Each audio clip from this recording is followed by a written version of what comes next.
Abby, welcome to Coffee Chat.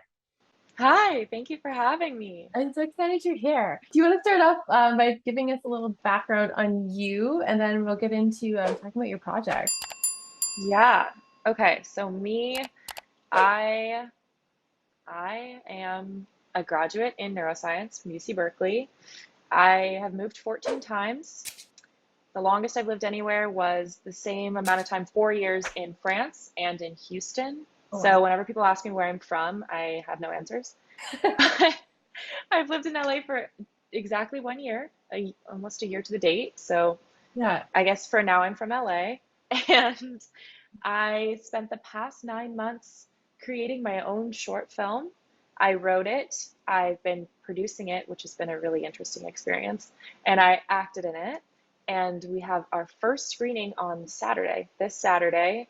Oh, wow. And it's kind of been like planning a wedding, is Yeah. what I've been trying to explain to people. Like planning a gala is literally like planning a wedding. And I really have a lot of empathy for like maid of honors now. Great. That is not that is not something I ever want to be doing, at least for the next foreseeable few years. So Nice. So, how did you decide that you wanted to write and produce your own short film? Like for me, it was I couldn't find the roles, or I wasn't getting the roles that I wanted to, so I wanted to create my own. Was it like a similar path to you, or was it like just something that you wanted to try out, or how did you get into that? it's interesting because I think when I started out, I was similar to you in that a lot of the material I got, because I've always been a writer. Like I grew up and I was always interested in writing, whether it be like poetry, or I was always the person that people gave like their college essays to, or like Okay. English class essays, and I was editing, and I just loved it because I love writing, and I think it's like one of the truest ways to express yourself, and it's so organic. So I loved that. And then when I started acting professionally, something I struggled with was getting material that I not only didn't like how I was being represented, but I'm like, I don't like how this is written. And then I was like putting judgment on myself because I'm like, well, I'm not the writer, so I'm not going to put judgment on it. But also, then I started to wonder, well, what if I was the writer? I could write it. I could write it. I could do it myself. I'm like, what's the difference here? Like, sure, I didn't know the formatting of a screenplay, but I Yeah. can learn it. I can get final draft. Like, it's going to take some time to figure it out, but Yeah. if I have something to say, I'm sure I can figure out how to say it eventually. Mhm. So I think it was a mix of I wanted to be represented in a different way, but also I felt like I had a story I needed to tell, and I didn't think anyone else could tell it but me. Yeah. So that That, was and I wanted to know how to make my own project from like every angle, yeah. which was that was my like goal for this year. So That's amazing. Yeah. So, how did you find writing to be for a script? Because for me, it was quite the adjustment. Like, I was constantly going to Google to figure out how to write certain aspects of screenplays. Did you find like that was difficult for you, or did you kind of get like the hang of it right away, or how was that? yeah. Um, To be honest, I literally just wrote it. I Okay. just wrote it. And then I was like, okay, we're doing this. And then I got like some feedback from people. Yeah. And yeah, I mean, at this point now, I've written two features as well, and I've written a play. Yeah. Because when I first moved out to LA, I lived in Brentwood. Okay. And I have since moved because I spent so much of my life just sitting in traffic because I Yeah. didn't realize that a lot of the auditions I was going to, and my acting studio is downtown, and my sister Mhm. goes to USC, so I was spending all Okay. this time just driving downtown. So I would then realize I had to go early, so Mhm. I would just sit at coffee shops for like hours and hours. So then I Yeah. started writing and writing and writing, and then by the end of the fall last year, I had a feature. I had a couple shorts, and then I Mhm. had like the early works of a play, Yeah. and I started with the feature actually and did a Okay. table read and wanted people to hear that for the first time. And Mhm. then I got a lot of positive feedback, but then I realized I couldn't create and make my own feature with literally no experience on like the production side of it. Yeah. So I thought, okay, I can do this, but I'm going to start with the short. Mhm. So then I started to kind of bring together a team, which Yeah. was the weirdest part. I think in the early days, back in like January, when I was trying to be like, I need a producing partner, I need like a DP. I was like, where do I Yeah. find these people who also understand what it is that I want? And Right. that was the really, like, that was the most concerning part. But then once I kind of met those people and things started to click into place, I think what you're asking about the writing part of it, that started to kind of like organically shape itself. And Hmm. I never got, because I've never used like a book that shows you how to use screenwriting or like Yeah. anything like that. And I often get like, sometimes there's technicalities, because right now I'm in a writers group, Yeah. and sometimes they'll give me things that, oh, it's not following this arc, or like the protagonist is Yeah. not being introduced correctly. I'm like, Yeah. okay, that's not how I think about it, but I understand Yeah. what you're saying. And I Mm. think sometimes when you're so caught in a certain framework of how something should exist, it can have its own limitations. And Yeah. I do think that I have limitations based on, I sometimes I have no I Right. have no template for what's going on, Yeah. but I think it's also freeing in a way to have no idea how you're supposed to write a screenplay or write Yeah. a short. And so if you have a story to tell, then you can kind of figure it out. And I think a lot of it's been figured out in shooting and in post. I was like, oh, Yeah. this is what this was supposed to be. And maybe Yeah. it wasn't that clear in the script. And now, like, it's like a whole Mm. new story emerges and becomes chiseled out in Yeah. post, Yeah. which I this get is what my you're first. like. Yeah, I get what you're saying. Because I wasn't writing from a template either. I was just writing the story in my head. Um, Yeah. but I found the hardest part was to keeping it within like a certain amount of pages. Oh, Uh, yeah. and then going back afterwards because I wrote a feature and going back afterwards and like cutting out fluff. It's like, but I'm in love with the scene, Yeah. right? It's like Yes. you get personally attached to things where then you like, okay, does this move the story along? Despite the fact that if you love this scene, is it moving the story, right? And Mhm. that's the hardest part I found because I wasn't following a framework. People be like, oh, you're doing this here. I'm like, oh, I don't even know what that is. I just wrote it. Yeah. Yeah, yeah, yeah, yeah. So like I get that, but Definitely. now I think I'm going back and actually like reading more on screenplays and I want to like masterclass. They have like a whole bunch of like masterclass stuff on screenplays. And I don't know if you find this too. Do you get stuck in like perfectionist mode? Yeah. Yeah. And I think that's something I struggle with the feature for Yeah. sure, Yeah. is that sometimes you like can't see the forest for the trees if you've Yeah. been in the script for so long. Yeah. And it's like you're saying, you get so obsessed with something, especially if it's like like somewhat truthful, Yeah. and it's really hard for you to like get rid of something, Yeah. even though you know it doesn't need to be there, it doesn't propel the Yeah. story, but you're like, I just want to enjoy this scene, like I want to Right. be in this moment. Right. Yeah, I really struggle with that too. Yeah, because some of them are like they're just like funny or they're just like really cool moments. And even though it's not moving the story, it's like it's a really cool moment, right? Yeah, Yeah. It's like, does yeah, it really need to move the story? Like, does everything have to move the story, or can I like just enjoy this, please? Like, I know. And I thought that too, and it's yeah, not like I know now, but I feel yeah, like after shooting this short and seeing how yeah, what I've written directly translates to then watching other people react to it, to then watching it yeah, like in a wider audience, I yeah, really see that every single little moment like has yeah, to move the story. yeah, Because then it's just like I watch people like check out, like they're mm, watching it, and then it's like, because now I'm like, oh, these are like the three moments in the short that if I had done it again, we mm, didn't need to be here.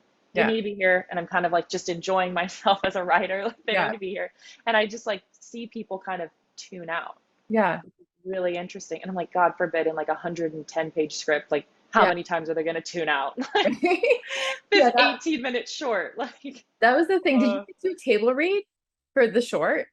yes, So the table read I found was like the most interesting part on watching where I got bored. Like if I'm bored yes, in this scene, then are other people bored right now, right? Like, okay, so maybe yes. the scene doesn't need to be here, or maybe the scene is too long, right? So I feel like Mhm. that was the biggest eye opener because sometimes you can't see it when you're writing it or reading it back, but when like people actually go to like perform it, you're like, oh, okay, right. I don't think we really need this here. Yeah, Yeah. yes. That is so interesting. I did a couple table reads for the short Yeah. for like pacing. I Yeah. wanted to hear like the pacing of the dialogue and how actors like interacted with the dialogue. And I Yeah. was finding the same thing. It's like, Yeah. am I listening to what they're saying? Am I hearing what they're saying? Or am I just like, okay, like what am I gonna have for lunch? It's like, Yeah. wait, not, You I'm realize not interested in my own material. That's a problem. Yeah. yeah, and so you've moved into also producing it too. How have you Mhm. found that? Because I know you said it's been kind of like planning a wedding, but like, do you feel like Nonsense. it's a good fit for you? Like, do you like producing despite the fact it's like planning a wedding, or is it something like you'd love to hand off to somebody else in the future? Well, I think the sad truth of it is like I would never let someone else do it. Yeah. I think if it's my project and it's my people and my story, there's no way I'm letting someone else produce it. Yeah. But the producing is like all consuming. It's Yeah. all consuming. And the thing that I like about it is that it is actually kind of creative. I Yeah. think it's a lot more creative than people give credence to it, Hmm. because really the way I see producing is like you see acting, where when you get a character and you have this web you have to weave in the story of the screenplay and you have to create this world that you're trying to figure out what's going on and who you are. I see producing as the, okay, this is where we are with the project. This is where we want to go.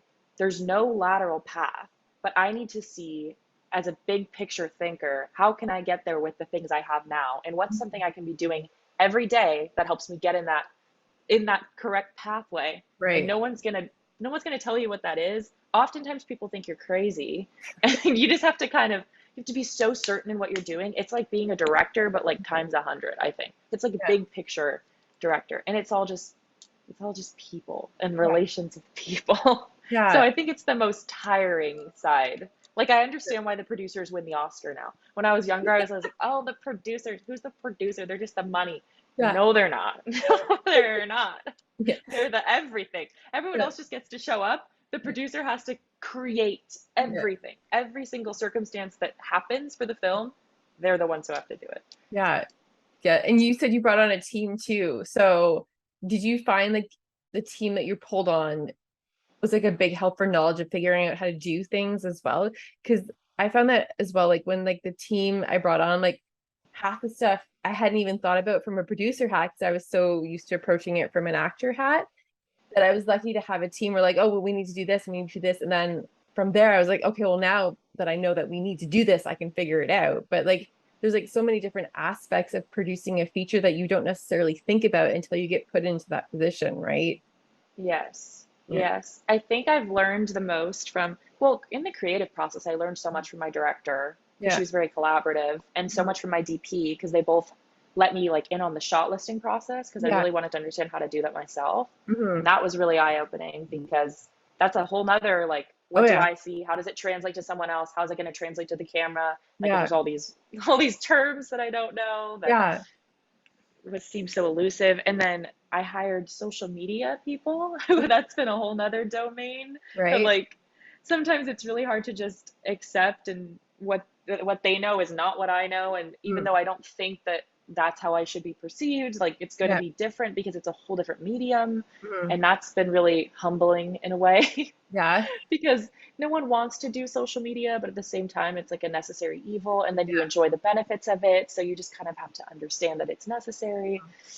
And my producing partner, like you're Mm. saying, he's really good at thinking about things that I would never think about, and Yeah. also just keeping me kind of calm because I think something that I struggle with when you're doing everything, it's Right. really hard to like stay truly present and focused on one thing and make it the most effective. So Right. it's really good to have those people that are just in their niche so you don't Yeah. have to be spread so thin all the time. Exactly. Teamwork makes the dream work. Yeah. Yeah. So that not only are you writing and producing it, but you're also acting in it. So how did you find that, bringing your own dream and project to life? Honestly, acting in it was a really strange experience because we shot in the room where it happened, so in my sister's bedroom, Okay. but we had another actress playing my sister, and then my sister sings the music in the film. Okay. So the whole process of it was just highly unique Yeah. because it was something that I wrote, but then I'm acting in, but I felt like I was playing a version of myself that in many ways is no longer true to who I am. It's like a Yeah. previous version of myself. So I still felt like I was playing a character, which Hmm. was good, but it was very vulnerable. Hmm. And then I would have to switch to like negotiating people's contracts, like on the Yeah. breaks. So Right. like the hat switching was jarring. Yeah. I'm trying to get, like work myself. I'm like, okay, I cry in the scene, and then someone will be like, hey, like we got an issue with one of the lights. And I'm Yeah. like, okay, yes, we do. Switch hats. Okay. Yeah. So I'm really glad that I didn't choose to direct Yeah. on set because I don't know how I would have done that as well. Yeah. But I do know now that it's like I sent myself to film school, and I'm really Mhm. grateful for that experience because I Yeah. feel like I have all these amenities now. and I can choose when to use them, but I don't need to do them all at once. And I Right. think that's been the biggest learning experience. Yeah. And Yeah. the gala this weekend, are you excited to release it to the public? Are you kind of nervous about it, or how do you feel about that? It's like every waking moment I'm so nervous I could throw up. Like I feel Yeah. ill. I think it's because it's like something so personal that so Yeah. many people are gonna see. I don't even know what it's gonna be like when we go to festivals and stuff. I'm like, this gala, a lot of the people coming are just my friends and family. And Yeah. so, but in a way that's more intimate. It's like I always try to explain to people, because I'm a singer as well, do a lot of musical theater, Mhm. and I can sing in front of thousands of people I don't know. That's Yeah. fine. But That's when my fine. parents, like during Thanksgiving break, are like, "Oh, can you do one of those songs from the show you're in?" I Yeah. can't do it. Like I Yeah. can't I get I get like mad at them. I'm Yeah. like, what is this? I What's get wrong with that. I'm like, I can have like 1,000 strangers come and watch one of my movies, but the minute like somebody I know comes, it's like, can I go hi? Yes. I feel like it's gonna be such a vulnerable experience. I already know that I'm gonna be like madly uncomfortable. Right. So Oh that's God. how I feel about it. So what exactly is your film about then? Okay, so like I said, graduated from Berkeley in Yeah. 2020. So this was during the beginning of the pandemic. Hmm. So I had to fly home to Texas, where my family was living, Okay. and finish my degree online, which Yeah. finishing a neuroscience degree online is super interesting. But that's aside. Yeah, doing like mammalian dissection lab when you're on Zoom is pretty Right. pointless. Like looking at cadavers on the yeah. So anyway, that's what I was doing, but I was in the midst of actually switching my career path to Okay. acting, but it was somewhat secretive. It wasn't totally decided. Yeah. No one really knew what I was doing because I was pre-med like all 4 years of college. So Yeah. the summer before my senior year, I signed with an agency in San Francisco and I Mhm. started doing commercial bookings and I was like Mhm. casually getting back into it, but still wasn't saying that that's what I was going to do seriously because Okay. I didn't understand how to make that transition clear to people because it was Right. so stark. Yeah. Also, people don't act at Cal. Like, that's not what people do. And Right. in the Bay, like, the market's so small. So that was like a struggle I was having. And then I started doing theater and I added a theater minor on top of my music minor that I already had. And I was Mhm. Romeo and Juliet in the fall. And I started just like doing theater again and loving it. And then Yeah. I got cast in a feature film Oh, and I wow. was gonna like fly out to LA and do this feature. And I'm like, oh my God, like this is so fun.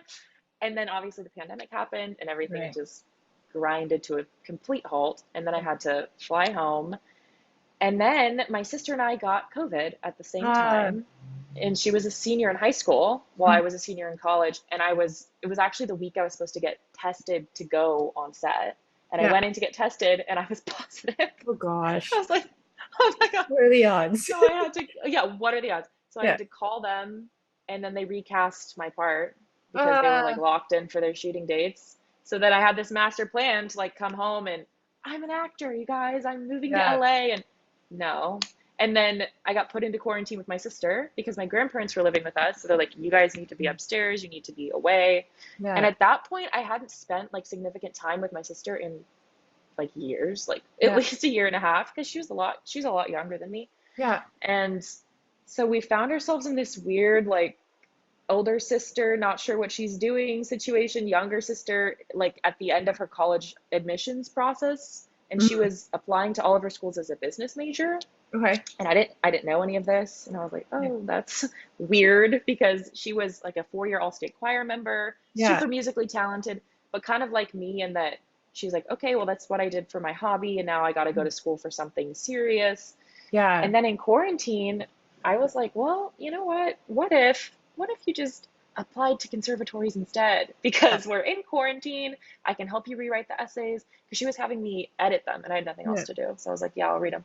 And all of them were like, yeah, I want to go to business school because I love helping Mhm. people and managing people. And I was like, no, this is not Yeah. what you like doing. You Right. love musical theater. Like your whole room is covered in paraphernalia from different musicals. And like all you do is listen to opera. Like why? So then we started thinking about pre-screens. And Mhm. that was like the wild days of COVID when pre-screens first started existing and all of the auditions were via Zoom. And I'm like, this is like the perfect opportunity.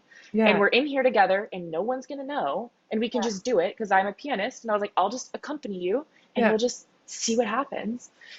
And so we prepared some songs. We changed all her essays, Oh and wow. then she changed all her everything. And it's like we had like 2 weeks before the applications were due. So we're like, we're just gonna do it Yeah. now. So we did it in quarantine, and then she auditioned for USC Thornton. That was like her Yeah. top. We decided like only audition for like the best ones because if Yeah. you're gonna do it, might as well do it right. And then she got in. Like she got into Oh, Thornton. oh my She gosh. got in. She literally got in from quarantine to Thornton. And then now she lives, I mean, we live like 10 minutes away from each other. She's a sophomore and she's an opera major and she sings the music in the film. And That's I play piano. crazy. Yeah. Oh my, So that's the short. And stylistically, it's like two girls in a bedroom. And yeah. then it cuts to dream sequences where they're imagining each other like on a stage. And it's very Yeah. like highly stylized with a lot of costumes. And so it's quick cuts between those. Yeah. And then it's all operatic music. That's amazing. That's so cool. And Thank you you. get to, so the gala's on Saturday, Sunday, or Saturday, yeah. Saturday? Wow. Yeah. So like this is going to be like a real life experience being relived on film. Yes. And my sister's performing at the gala as well. And Okay. we're gonna live stream the film when it screens on Instagram. So people who aren't there can still get a chance to see. That's amazing. So do you have, so it's going to be on your main page, like your main Instagram? Yeah. Okay. Yeah. So people who are watching this on Friday, if you go below, you can go watch this her film on Saturday. Yeah. Yeah. Amazing. So neuroscience. I understand your love of medicine, because I wanted to be a doctor. Life kind of took an alternate turning. But I have been doing neuroscience stuff online now because I got really into neurolinguistics programming during COVID. Um, Wow. yes. And then I went through cognitive behavioral therapy, and then I'm like, hey, I want to learn more. So let's just do like online Harvard intro to neuroscience, right? Yeah. Because I feel like the brain is such an interesting thing that hardly anybody knows how to use properly Hmm. to program habits. Yes. Yeah. Yeah.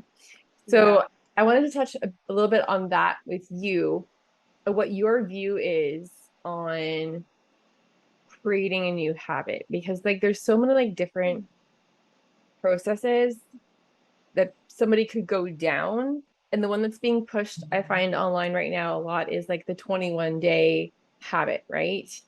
Where like you're still using your analytical brain and you're trying to push a habit in over repetition, right? Which is how we learn. We learn by repetition. But then there's the argument where like you're doing like cognitive behavioral therapy and neurolinguistics programming where you're it's easier to program your brain through the subconscious level. So I wanted to get your view on that, if possible. That's fascinating. That's a fascinating question. Wow.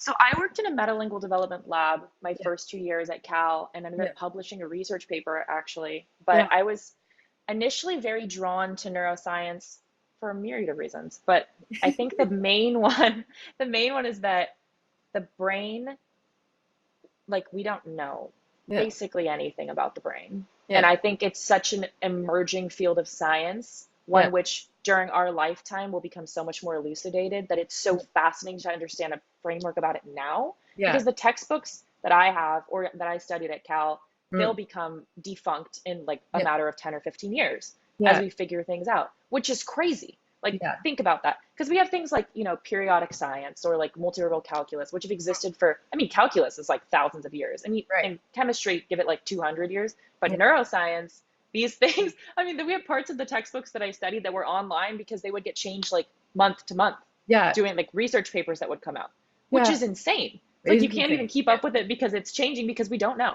Yeah. which is wild. And then as new diseases develop, and Mm. so that to me is incredibly fascinating. So Yeah. anything that comes out like this is how you train yourself or this is the way to like make this work or Yeah. I always take it with a serious grain of salt because at the end of the day we don't know and it's Yeah. all just based on what we see other people doing, which is Mm. in itself kind of cyclical because we're Yeah. watching other people who are reacting to something we don't understand that they don't understand that we're then Mm. gathering data on, Yeah. but we're gathering like limited sets of data, which is Yeah. so fascinating. So programming of new habits, like I agree with like repetition, i.e. like Yeah. Pavlovian repetition, for sure true, because development of stronger synapses and whatever that you're trying to create. So that's Right. like medically true, what we understand to be true. Yeah. But obviously it's different for every person. Yeah. And so if it's not working for you, doesn't mean that it's like scientifically not what should be happening. Yeah. I mean, for me and myself, oh, right, I was going to talk about metalingual development lab. Yes, this is actually, this ties in a lot. It's really Mhm. interesting. So I worked with these kids who we were looking at the critical period of acquisition of a second language Yeah. between the ages of like 1 to 5, and Mhm. where that tended to be the most beneficial because, as you might know, so like Mhm. bihemispheric communication between like the lateral fissure Yeah. closes off between the ages of approximately 3 to 4, depending on Mhm. the age, race, whatever. And that's like the last part during your early childhood where you have like bilateral communication for linguistical development and acquisition. So it's Yeah. the best time to learn a second language that's going to Mhm. allow you to become fortified in other areas of the brain later on. Yeah. So that's why this whole thing with like, oh, you should make your kids bilingual. But okay, why is that? That's Yeah. because they will literally have stronger synaptical connections between the fissures of their brain Yeah. and like better development the earlier that they learn the second language and the Yeah. stronger that they learn it. Oh, I get that. I'm learning four But languages right now. there you go. There you go. But it's fascinating because what we did in Yeah. that study, because we were working with little kids, they're like Yeah. preschool age kids. So you have to find ways to like, how are we going to make this a Yeah. accurate study? And we did a puppet show where we named different things and changed the names of them Okay. based on how the kids were reacting. And these were like Yeah. objects you've never seen before. They'd be like, oh, this is a pimwit, Yeah. or oh, this is a blicket, and like Yeah. totally random words for things.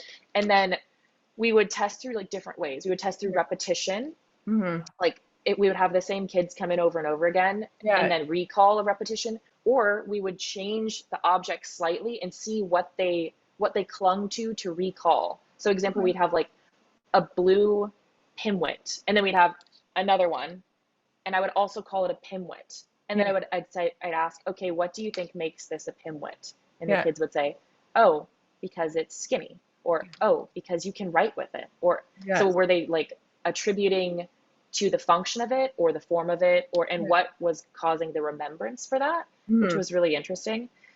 And I think the kids, well, basically the conclusion was that the kids who came in and saw the same objects over and over Hmm. were more likely to remember. Yeah. And these were the bilingual kids. The kids, Hmm. the kids who were bilingual, who saw the same objects over and over, were more likely to remember than the kids who, in the same session, saw the same object over and over.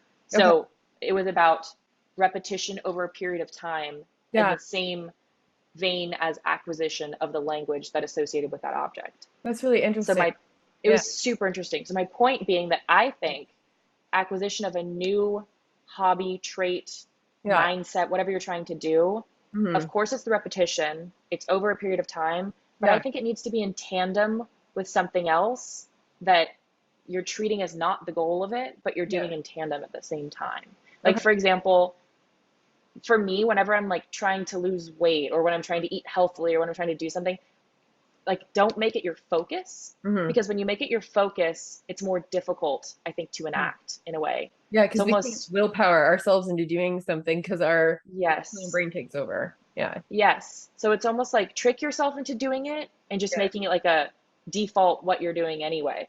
Like, Yeah. okay, I'm going to sign up for this 7 week Yeah. cooking class. And by signing up for the 7 week cooking class, Hmm. I will not get fast food, or I Yeah. will work out before the cooking class, or Hmm. just like, but focus on the cooking class. That's what Yeah. we're interested in. It's like focusing on the Pimwet, and then also the kids are, oh, we're going to teach you another language at the same time. And then they're Yeah. not focused or annoyed at that. It doesn't feel like work or homework. Interesting. There's like an Mhm. interesting fact that I've heard that the brain can't tell the difference between a story and reality. So if you keep repeating to yourself over and over again, forming a new story or belief in your Mhm. brain, it can replace an old one. But if you go back to the old one because that path is stronger, you can easily go back over here. And this one kind of Yeah. disappears. This is that idea of like, it's that reprogrammative therapy that they use for PTSD. Yeah. So you can like literally rewire parts of the brain. You know Yeah. what's so fascinating is the woman who was like the lead scientist at Nexium. Yeah. This was like her, she kind of started this whole field of neuroscience. And Yeah. obviously she was arrested because they were like, they were leading a cult. But her science was pretty Mhm. sound. And it was actually like adopted as like a real way to cure people who had serious post-traumatic stress from Yeah. various situations. Because it's exactly what you're saying. It's an association that you're creating that fortifies some. It could be depending on like the V1 if it's visual, or like Mhm. depending if it's auditory, whatever that is. So like you're Yeah. hearing something, it reminds you, it Mhm. triggers you. But you can literally reprogram that Mhm. by causing the same, like hearing the same sound and reassociating with something else, because Yeah. it'll, we say like rewire, but just Yeah. like the synapse, the dendrite will program to a different neuron. So Yeah. that's the rewiring Yeah. to So make it I less feel like nebulous. But the reason I wanted to bring this up is because as actors, we get told so many stories, right? We get mm, told that only 1% make it. We get told, oh, you have to go up like this certain ladder to get to the top. And we get told that you have to follow this like certain path to become an actor. And I feel like these are detrimental to people because you're taking on somebody else's beliefs, and that says more about them than you. And mm-hmm. make yourself the 1% and create your own journey. You don't have to follow a certain path to be an actor. Success should be whatever you make it, as long as you're happy.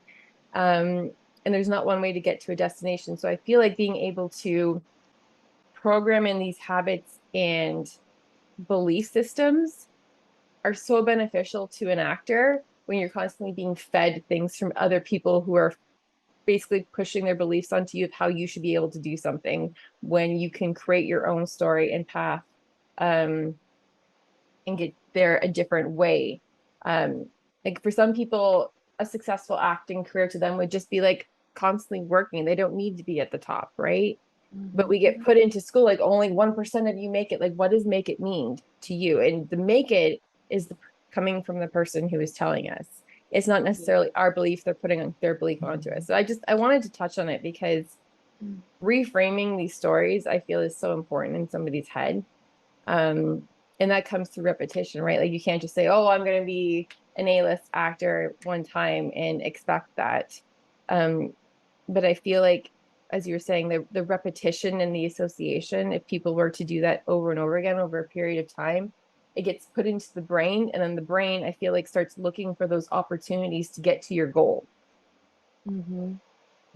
I don't know. Yeah, that's really fascinating, actually. I feel like there's a really strong link Yeah. between that style of thinking Mm, and acting. I mean, it's all the same thing, mm, but I think something I've noticed a lot since I've moved here, mm. well, a lot of things. First of all, I always felt a little intimidated when I first moved here because everyone obviously has an acting degree. And I was like, Right. well, like, where am I coming from with my Yeah. neuroscience degree? Like, no one understands what I like, my background, or I felt Yeah. very foreign in that respect. And also just struggled to communicate with a lot Mm, of people because I spent the 4 years, the yeah. pre-med people and the research scientists, like, it's just a different world. Yeah. So then talking to actors, and it's like, oh, like, I'm Mm, already this, and like, I've already done that show a million times and all of these yeah. things. And like, they have their little best friends from theater school. And Yeah. it's fine that I don't have that, but I think kind of like what we were talking about with the writing, sometimes if you're so locked into a framework and how things should go, and Yeah. like people telling you and putting their beliefs on you, that Mm, it is limiting. It's yeah. totally limiting in a completely different way, because if you Yeah. approach something from a completely foreign position, you Yeah. have no expectations or judgments. Like, I don't know what it is to be successful or to make it, Yeah. or I don't have any like preconceived notions of how to play Hedda Gabler. Like, I don't Yeah. have any of these. I Yeah. haven't seen the show. Like, there's so many things that I just don't know how they go. So therefore I don't put judgment on them, and I don't ascribe difficulty where it shouldn't lie. I Yeah. think that's something that is so interesting. Like, so many actors I've talked to, they're like, "Oh my God, it's so incredible what you've done in the past year. Like, Mm, you've just created this whole thing and you've done this whole thing." And I'm like, "Okay, that you can do it. You can do it too."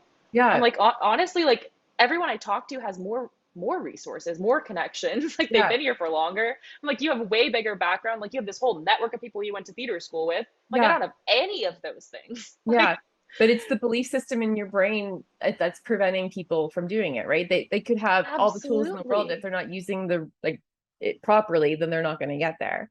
And that's where the brain comes into Absolutely. play. Yeah. Yes, because I think, Yeah. I mean, LA in itself, from the Mm, little time that I've been here, is very, everyone's like very exclusive for Mhm. no reason. And then they're upset about how exclusive it is. Yeah. Like, oh, I really want to work with people. I really want to find a team. And I'm like, okay, well, everyone throw a stone, and they're probably in the entertainment industry. Right. Get coffee with them and then ask them. Just literally ask them. What are they? They're going to say no, but they're not going to say no. They're going to say, yes, I've been looking for someone to work with. I'm Right. like, yeah, we all are. Why can't we all just like be working? Why does it have to be so formal? Like we have Yeah. to go through a casting director. We have to go through an agent. No, you don't. Yeah. No, you don't. You Nope. can just ask. You Or you can can just create your own DM thing. them. Yeah. Or you can create your own thing and then ask. Be Yeah. like, hey, do you want to do this? I don't have any money. I can't pay you. Or like, oh, I'll pay you $50. Or like, Yeah. like Yeah. I don't know where the boundary was created or who created it, but it's a weird like caste system, and Yeah. it doesn't need to exist. And a lot of people, when they ask like, oh, where'd you get your team, or who'd you hire, and all, I'm like, I literally just like asked these Yeah. people, cold called, like Yeah. emailed.